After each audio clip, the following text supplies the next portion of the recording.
কেনই বা ওরা রিজাইন করলো, কেনই বা বোর্ড করলো, কেনই বা আবার রিজাইন করলো, এটা তো এই মুহূর্তে বলা সম্ভব না। ওদের সঙ্গে ওরা কি করছে না করছে এটা বোঝা সম্ভব না। তবে এই সময় দুম করে রিজাইন করে দেওয়াটা, এই বর্ষাকাল তো এই সময়, আর প্রচুর জল টল সমস্ত কিছুই জমে, এই সময় সমস্যা অনেক বেশি মানুষের।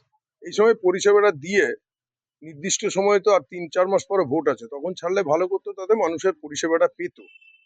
কেন পদত্যাগ করলে এটা এখন বলা সম্ভব না। আপনাদের কাছ থেকে শুনলাম পদত্যাগ করেছে, যাক এখন অ্যাডমিনিস্ট্রেটর বসবে, কিন্তু অ্যাডমিনিস্ট্রেটর ডিসিশন মেকিং পাওয়ার না, তিনি চালাবেন এখন আগামী ৪-৫ মাস, যতদিন না ইলেকশন হচ্ছে ততদিন চালাবেন, এর বেশি কি করবেন। তো মানুষ পরিষেবা থেকে বঞ্চিত হলো। এর আগে অটল বিহারী বাজপেয়ীর বিজেপির সরকার 13 দিন টেকেছিল কেন্দ্রে, আর এখানে কামারহাটি পৌরসভার সুশান্ত চ্যাটার্জি প্রধান হওয়ার পরে 12 দিনের মাথায় রিজাইন করলেন। মানে ওইদিকে কেন্দ্রীয় সরকার 13 দিন, এদিকে 12 দিন, কি বলবেন? দুটো দুটো আলাদা আলাদা পরিপ্রেক্ষিত। ওটা পার্লামেন্টে ফ্লোর টেস্টে হয়েছিল, আর এখানে ফ্লোর টেস্ট তো কোনো প্রশ্ন নেই।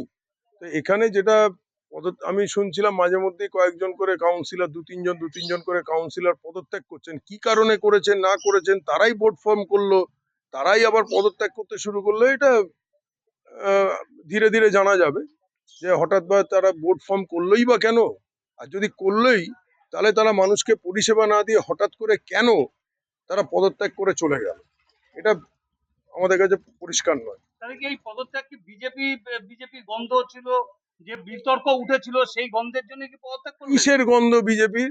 এখানে বিজেপির একটা কাউন্সিলর নেই যাকে সামনে রেখে বোর্ড গড়া যায়। এখানে পুরোটাই ছিল তৃণমূলের বোর্ড, দুজন ছিল নির্দল। তো দুজন নির্দল থেকে যদি কেউ তৃণমূল সমর্থন করে, সে অনুযায়ী বোর্ড, যে মেমারিতেও তো হয়েছে, মেমারিতেও তো একজন মাত্র ছিল, মেম্বার ছিল, তাকে সামনে রেখে সবাই তাকে ভোট করেছে।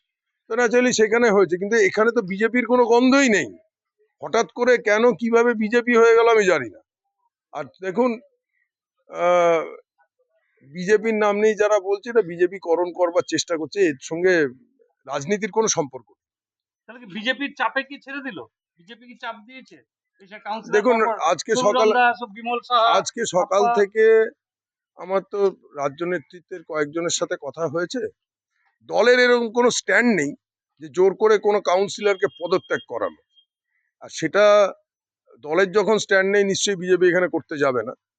তো তারা কেনই, আমি এতে এর অবাক হয়ে গেলাম, কেনই বা বোর্ডটা করলো আর কেনই বা পদত্যাগ করলো, সেটা ওরা ভালো বলতে পারবে, ওদেরকে জিজ্ঞেস করুন, ওরা বলে।